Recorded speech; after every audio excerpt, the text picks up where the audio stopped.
میرے صبر کا امتحان نہ لیں۔ جس نے چینل کو سبسکرائب نہیں کیا، جلدی سے شرافت سے اس چینل کو سبسکرائب کر لے۔ مہرین، جتنے بھی بھاری ہو میں تمہیں سنبھال سکتی ہوں، آئی سمجھ؟ اور میں اتنی بھی کمزور نہیں جتنا تم سمجھتے ہو۔ شیرو، تبھی ایسی چھوٹی چھوٹی باتوں پر رونے لگ جاتی ہو۔ اور یہ تم میرے پاؤں کے پاس کیوں بیٹھی تھی؟ یہاں اوپر نہیں بیٹھ سکتی تھی؟ مہرین، میں وہیں بیٹھی تھی جہاں مجھے بیٹھنا چاہیے۔ شیرو، کیا مطلب؟ مہرین، مطلب جب انسان جاگتا ہے تو اس کی نظر ہمیشہ پہلے پاؤں کی طرف جاتی ہے، اسی لیے ہمیشہ پاؤں کی طرف ہی رہنا چاہیے۔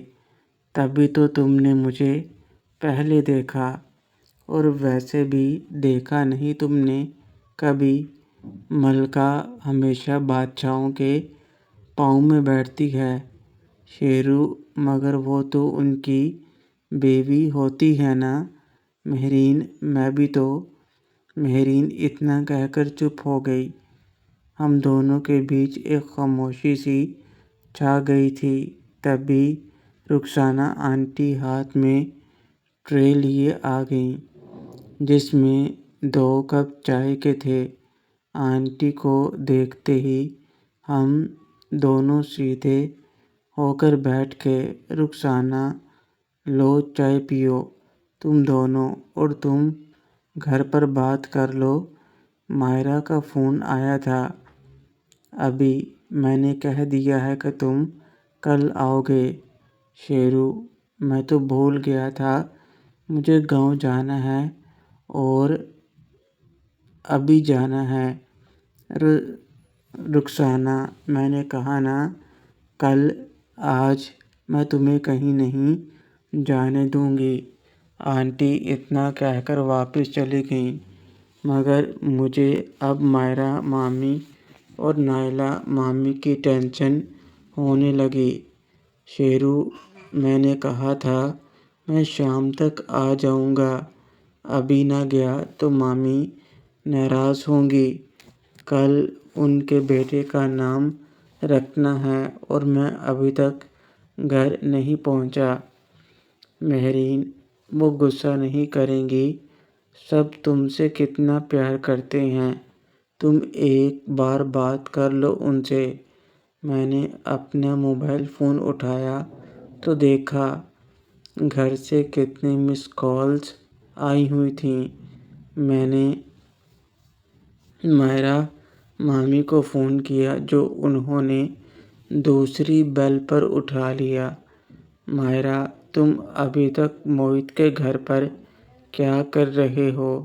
تمہیں ذرا بھی عقل ہے کہ نہیں؟ گھر پر ڈھیر سارے کام ہیں اور تم ابھی تک واپس نہیں لوٹے۔ پتہ ہے دیبا باجی کتنی اداس ہیں اور بڑی باجی بھی پریشان ہیں تمہارے بارے میں سوچ سوچ کر۔ تم وہاں کر کیا رہے ہو؟ بولتے کیوں نہیں؟ جواب دو میری بات کا۔ شیرو، مامی جی، وہ ایسا تھا کہ کالج میں دوست پیچھے پڑ گئے تھے تو ان کو پارٹی دینی پڑی، اسی میں دیر ہو گئی۔ مائرہ، دوستوں کو پارٹی دینے کا پتہ ہے اور اپنے گھر کا خیال نہیں؟ یہاں سب مجھے ہی کرنا پڑ رہا ہے، تم تو بیٹھے ہو آرام سے وہاں، تمہیں کیا؟ شیرو، میں بس یہاں سے نکل رہا ہوں۔ مائرہ، اب کیا کرو گے آ کر؟ ٹائم دیکھا ہے کیا ہو رہا ہے؟ اب صبح ہی آنا، ابھی آؤ گے تو باجی ناراض ہوں گی۔ تم صبح جلدی آ جانا، باجی کو کسی طرح میں سنبھال لوں گی۔ اب رکھو، مجھے اور بھی کام کرنے ہیں۔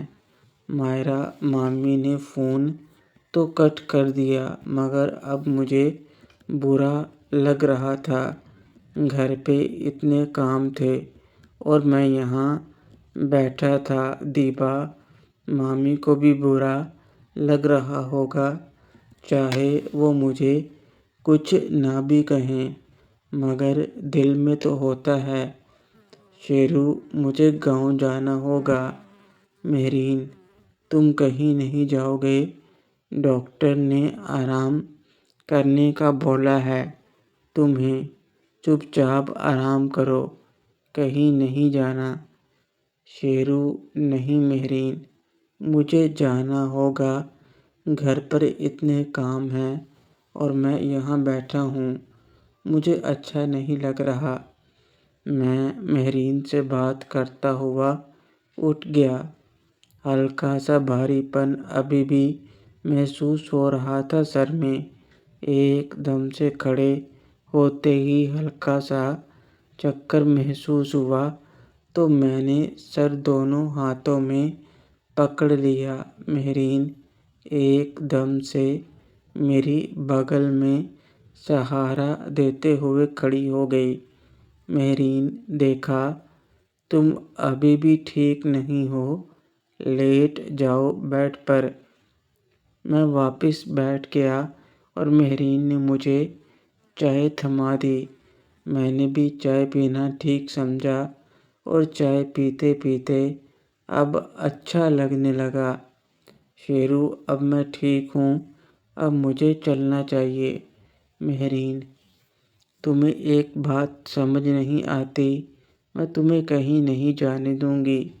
شیرو، پلیز مہرین، سمجھنے کی کوشش کرو، مجھے اچھا نہیں لگ رہا، وہاں سب کو میری ضرورت ہے اور میں یہاں بیٹھا ہوں۔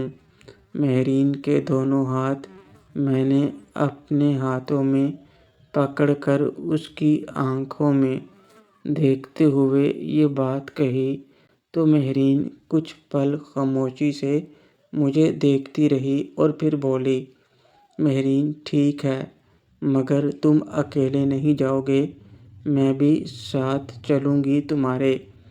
اب اس بات پر تم کچھ نہیں بولو گے؟ مہرین کی دو ٹوک سن کر میں نے بھی ہاں میں سر ہلا دیا۔ مہرین جلدی سے اٹھ کر باہر چلی گئی اور کچھ ہی پلوں میں نکہت خالہ کے ساتھ رخسانہ آنٹی اور شمائلہ باجی بھی آ گئیں۔ نکہت، کہیں نہیں جا رہے تم، چپ چاپ آرام کرو، ابھی تمہیں ہوش آیا ہے اور ابھی گھر جانے کی پڑی ہے۔ ہم سب صبح جا رہے ہیں نا، ابھی کیا کرو گے گھر جا کر؟ سارے کام ہو جائیں گے، تمہیں فکر کرنے کی ضرورت نہیں۔ شیرو، خالہ پلیز، مجھے بالکل بھی اچھا نہیں لگ رہا، آپ سمجھنے کی کوشش کیجیے۔ نکہت، مجھے کچھ نہیں پتا، گاؤں جاتے وقت راستے میں تمہاری طبیعت خراب ہو گئی تو نہیں، میں تمہیں نہیں جانے دوں گی۔ بھائی بھابھی سے میں بات کر لیتی ہوں۔ شیرو، پلیز خالہ آنٹی، پلیز آپ ہی ان کو سمجھائیے۔ آنٹی کو میں نے ریکویسٹ کی تو وہ میری بات سمجھتے ہوئے نکہت خالہ کے کندھے پر ہاتھ رکھ کر بولیں، رخسانہ، نکہت اس کی بات بھی صحیح ہے، وہاں اس کی زیادہ ضرورت ہے، اسے جانے دو۔ نکہت باجی، آپ یہ کیا کہہ رہی ہیں؟ آپ نے دیکھا نا کیسے یہ بے ہوش ہو گیا تھا، ابھی ہوش میں آیا ہے، تو اس کا مطلب یہ نہیں کہ یہ ٹھیک ہے۔ وہاں جا کر کچھ ہو گیا تو وہاں تو اچھا کوئی ڈاکٹر بھی نہیں۔ رخسانہ، تم اس بات کی فکر مت کرو، موہت لے جائے گا اسے، کار میں اسے اکیلا تھوڑی جانے دوں گی میں اس وقت۔ شمائلہ، ہاں ماں، یہ ٹھیک رہے گا، میں خود ہی لے کر چلتی ہوں اسے، موہت تو اس وقت گھر پر نہیں ہے۔ رخسانہ، وہ آ رہا ہے، تم کہاں سنبھالو گی اگر ضرورت پڑی تو نکت تو میں بھی ساتھ جاؤں گی، ویسے بھی کل صبح تو جانا ہے، ابھی چلتے ہیں۔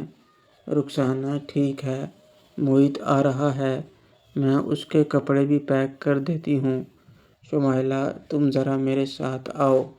رخسانہ آنٹی اور شمائلہ باجی باہر نکل گئیں اور نکت خالہ میرے پاس آ کر میرا سر دبانے لگیں۔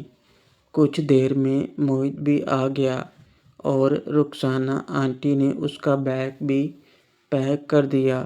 پھر میں، مہرین، موہت اور نکت خالہ کار سے نکل گئے۔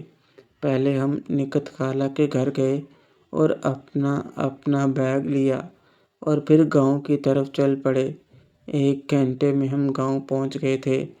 ادھر رخسانہ نے ڈاکٹر کو فون کر کے شیرو کی رپورٹ کا پوچھا تو ڈاکٹر نے بتایا کہ شیرو کے بلڈ میں الکوہل کے ساتھ ڈرگ بھی ملا ہے۔ یہ سن کر رخسانہ ایک دم سے پریشان ہو گئی۔ یہ غلطی سے ہوا حادثہ نہیں، بلکہ کسی کی شرارت تھی یا پھر سازش۔ گھر پہنچتے پہنچتے ہمیں اندھیرا ہو گیا۔ جب ہم پہنچے تو گھر کی سجاوٹ دیکھ کر من خوش ہو گیا۔ خوبصورت لائٹوں سے سجا گھر اس وقت ایسے لگ رہا تھا جیسے شادی والا گھر ہو۔ دلدار ماما کتنے خوش ہوں گے اپنے بیٹے کے لیے، اس بات کا اندازہ اسی سے لگ رہا تھا۔ جیسے ہم گھر پہنچے تو اندر بھی ایسی ہی سجاوٹ تھی کہ کیا کہنے۔ اس وقت سب گھر پر تھے۔ آنگن میں ہی بہت سارا سامان پڑا ہوا تھا۔ گاؤں کے 4-5 لوگ جو ماما کے قریب تھے وہ کچھ نہ کچھ کام کیے جا رہے تھے۔ سرور ماما اور دلدار ماما آنگن میں تھے۔ جن کی نظر مجھ پر سب سے پہلے پڑی اور پھر دونوں ہی باہیں پھیلائے میری طرف بڑھے۔ میں بھی تیز قدموں سے پہلے سرور ماما سے گلے ملا اور ان سے نیک تمنائیں لیں۔ پھر دلدار ماما نے بھی مجھے ساتھ لگا لیا۔ ان کی خوشی ان کے چہرے سے صاف جھلک رہی تھی۔ سرور شاباش میرے شیر، تو نے کمال کر دیا۔ دلدار کمال کیوں نہیں کرے گا بھائی، ہمارا بیٹا لاکھوں میں ایک ہے۔ تجھے دیکھ کر کلیجے میں ٹھنڈ پڑ گئی۔ میں کب سے تیرا راستہ دیکھ رہا تھا مگر تو اتنی دیر کہاں رہ گیا؟ ہمارے ساتھ تھا بھائی، اس لیے دیر ہو گئی۔ ہم نے سوچا ہم ابھی ساتھ ہی چلتے ہیں، نکت نے پیچھے سے آتے ہوئے کہا تو سرور ماما نے آگے بڑھ کر نکت خالہ کو گلے سے لگا لیا اور پھر دلدار ماما نے بھی ایسا ہی کیا۔ مہرین کو بھی دونوں نے پیار دیا اور پھر موہت کو دیکھ کر بھی دونوں خوش ہوئے اور اسے بھی گلے سے لگا لیا۔ تبھی مائرہ مامی ہاتھ میں کچھ سامان لیے ایک کمرے سے تیز قدموں سے نکلتی ہوئی محسوس ہوئیں۔ جیسے ہی ان کی نظر ہم سب پر پڑی تو وہ ایک دم سے خوش ہو گئیں اور سامان رکھ کر پہلے نکت خالہ سے ملیں، پھر مہرین کو پیار دیا اور پھر موہت سے ملیں۔ شیرو آپ کیسی ہیں مامی؟ مائرہ مجھ سے تو بات ہی مت کرو، تم گھر میں اتنا کام ہے اور مہاراج گھر آنے کا نام نہیں لے رہے۔ کوئی ذمہ داری ہے کہ نہیں، اور اوپر سے اتنے اندھیرے میں کیوں آئے؟ میں نے منع کیا تھا نا رات کو آنے سے۔ سرور بہو اب جانے بھی دو، اتنے دنوں بعد گھر آیا ہے، پہلے اس کا منہ تو میٹھا کرواؤ جیتنے کی خوشی میں۔ مائرہ: آپ کے لاڈ پیار نے اسے بگاڑ دیا ہے بھائی، اسے کہیے پہلے بڑی باجی سے مل لے جو پریشان بیٹھی ہیں اس کی وجہ سے۔ سرور ماما: سب سے زیادہ لاڈ تو تم ہی کرتی ہو اس سے، اور فکر بھی، پھر بھی مجھ پر الزام ڈال رہی ہو۔ جاؤ بھائی جاؤ، نائلہ سے بھی مل لو جا کر، اور تم سب بھی ملو، پہلے تھوڑا آرام کر لو تب تک ہم باقی کام نپٹا لیتے ہیں۔ مائرہ مامی میری طرف ناراضگی سے دیکھتے ہوئے کچن میں چلی گئیں۔ نائلہ مامی اپنے کمرے میں تھیں اور ہم سب ایک ساتھ ان کے کمرے میں چلے گئے۔ وہ بیڈ پر بیٹھی تھیں، ان کی بغل میں شہزاد تھا، اور دیبا مامی بھی اپنے بیٹے کے ساتھ بغل میں بیٹھی تھیں۔ مجھے دیکھتے ہی دونوں کے چہرے پر خوشی آ گئی۔ نائلہ مامی اٹھنے لگیں تو میں جلدی سے ان کے قریب ہوا اور ان کے گلے لگ گیا۔ آ گیا میرا بیٹا، کہاں رہ گیا تھا؟ مامی کی یاد نہیں آتی تجھے؟ شیرو: یاد کب نہیں آتی، میں تو ہر پل آپ کو یاد کرتا ہوں۔ وہ کیا ہے نا، اپنی دوسری ماں کے پاس تھا تو اس لیے دیر ہو گئی۔ نائلہ: دیکھا نکت، کیا کہہ رہا ہے یہ؟ نکت: ہاں بھابھی، سچ ہی تو کہہ رہا ہے، میں بھی تو ماں ہوں نا اس کی۔ دیبا: ماں سے ملنا ہو گیا ہو تو مجھ سے بھی مل لو، میں بھی یہی ہوں۔ نائلہ: ہاں پہلے اسی سے مل لے، کب سے تیرا راستہ دیکھ رہی ہے، لے مل لے، اب پہلے تو ہی۔ نائلہ مامی نے مجھے خود سے الگ کرتے ہوئے دیبا مامی کی طرف کیا تو میں ان کی طرف دیکھتا ان کے پاس گیا۔ دیبا مامی کی نظریں مجھے ایسے دیکھ رہی تھیں کہ جیسے وہ بہت کچھ کہنا چاہتی ہوں، اور پھر انہوں نے مجھے کس کر گلے سے لگا لیا۔ دیبا دھیرے سے: اپنے بیٹے کے لیے اب ٹائم ملا ہے تمہیں؟ شیرو: بیٹے کے لیے ملے نہ ملے، مگر پہلے بیٹے کی ماں سے تو مل لوں۔ ہم دونوں گلے لگے ہوئے تھے اور دیبا مامی مجھے خود سے الگ نہیں کر رہی تھیں۔ تبھی مائرہ مامی بھی ہاتھ میں ٹرے لیے کمرے میں آ گئیں۔ مائرہ: اب کیا ایسے ہی گلے لگے رہو گے؟ پانی پی لو پہلے، پھر کھانے کا بھی دیکھنا ہے مجھے۔ مائرہ مامی کی بات سن کر ہم الگ ہوئے۔ دیبا مامی تو شرما گئی تھیں، پھر مہرین بھی نائلہ مامی اور دیبا مامی سے گلے ملی۔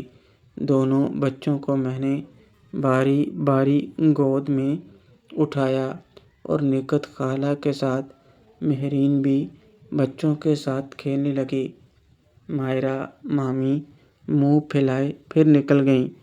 میں موہت کے ساتھ سامان گاڑی سے نکال کر اوپر کمروں میں رکھنے لگا، پھر کھانا بھی لگ گیا۔ راجو کی ماں مائرہ مامی کی مدد کر رہی تھیں کھانا بنانے میں۔ میں نے ان سے راجو کے بارے میں پوچھا تو پتہ چلا وہ کچھ دیر پہلے ہی یہاں سے گھر گیا تھا۔ بختیار ماما بھی سب سے آ کر ملے، پھر ہم سب نے مل کر کھانا کھایا، اور کچھ دیر سب جانکاری لینے کے ساتھ بہت ساری باتیں بھی ہوئیں۔ مجھے کمپٹیشن کے بارے میں سب نے بہت سارے سوال کیے، پھر دیکھتے دیکھتے سونے کا وقت ہو گیا۔ نکت خالہ مہرین کے ساتھ ایک کمرے میں چلی گئیں اور موہت کو بھی الگ کمرہ دے دیا۔ جہاں جاتے ہی وہ مناہل کے ساتھ باتوں میں لگ گیا۔ میں اپنے کمرے میں ابھی سونے کی تیاری کر رہا تھا کہ ماہرہ مامی دودھ کا گلاس لے آئیں اور ٹیبل پر رکھتے ہی واپس جانے لگیں۔ ماہرہ، دودھ رکھا ہے، پی لینا، ٹھنڈا ہو جائے گا۔ ماہرہ مامی نے جس طرح ناراضگی بھرے لہجے میں کہا، مجھے اچھا نہیں لگا۔ ابھی وہ کمرے سے باہر جاتی ہی میں نے جلدی سے ان کا ہاتھ پکڑ لیا۔ ماہرہ، چھوڑو مجھے تم سے کوئی بات نہیں کرنی۔ ماہرہ مامی نے اپنا ہاتھ چھڑوانے کی کوشش کرتے ہوئے کہا، مگر میں نے بھی ان کی کمر میں ہاتھ ڈال کر انہیں اپنے ساتھ لگا لیا۔ شیرو، کیسے بات نہیں کرنی؟ ہاں، میں بھی تو دیکھوں آپ کیسے جاتی ہو یہاں سے۔ ماہرہ، میں نے کہا، چھوڑو۔ ایک تو گھر آنے کا پتہ نہیں، اوپر سے اتنے اندھیرے میں چلے آئے۔ کسی کی پرواہ تو ہے نہیں تمہیں۔ اب یہ ناٹک بند کرو۔ سب جانتی ہوں، اب تمہیں میری کوئی یاد نہیں آتی۔ وہاں شہر میں ہیں نا بہت ساری تمہارا دل بہلانے کے لیے۔ شیرو، اچھا تو اس بات پر ناراض ہو؟ ابھی بتاتا ہوں کہ مجھے یاد آتی ہے کہ نہیں۔ اتنا کہہ کر میں نے ماہرہ مامی کے سر کے پیچھے ہاتھ رکھا اور ان سے باتیں کرنے لگا۔ ماہرہ مامی میری باتوں کا جواب نہیں دے رہی تھیں، لیکن میں اپنے ہاتھوں سے ان پر جادو کرنے لگا اور پھر وہ بھی میری باتوں کا جواب دینے لگیں۔ کچھ دیر بعد ماہرہ مامی میری پکڑ سے نکل کر جانے لگیں تو میں نے انہیں دوبارہ پکڑ لیا اور اٹھا کر بیڈ پر پھینک دیا اور ان سے باتیں کرنے لگا۔ شیرو، اب کیا کہو، کیا کر رہی تھی تم؟ ماہرہ، پیچھے ہٹو، کوئی آ جائے گا۔ شیرو، آنے دو جسے آنا ہے۔ آج تو میں اپنی بیوی کے ساتھ خوب پیار کروں گا۔ اتنے دنوں سے بہانے بنا رہی ہو نا، اب دیکھو میں کیا کرتا ہوں۔ ماہرہ، نہیں، پلیز مان جاؤ، کوئی آ سکتا ہے، سمجھنے کی کوشش کرو۔ ماہرہ مامی منع کر رہی تھیں، مگر ان کے چہرے پر اب ناراضگی یا ڈر والے تاثرات نہیں تھے، بلکہ مجھے حمایتی نظر آ رہی تھیں، یعنی کہ وہ بھی اندر سے تڑپ رہی تھیں، شاید میرے ساتھ ملنے کے لیے۔ آخر کتنے مہینے گزر گئے تھے ہمیں آپس میں ملے ہوئے۔ بختیار ماما کو تو وہ ہاتھ نہیں لگانے دیتی تھیں۔ میں ابھی سوچ رہا تھا کہ کسی کے آنے کی آہٹ ہوئی۔ میں ایک دم سے سیدھا ہوا اور ماہرہ مامی بجلی کی رفتار سے بیڈ سے نیچے اتریں اور دودھ کا گلاس اٹھا کر مجھے دینے لگیں اور دروازے سے نکت خالہ کمرے میں آ گئیں۔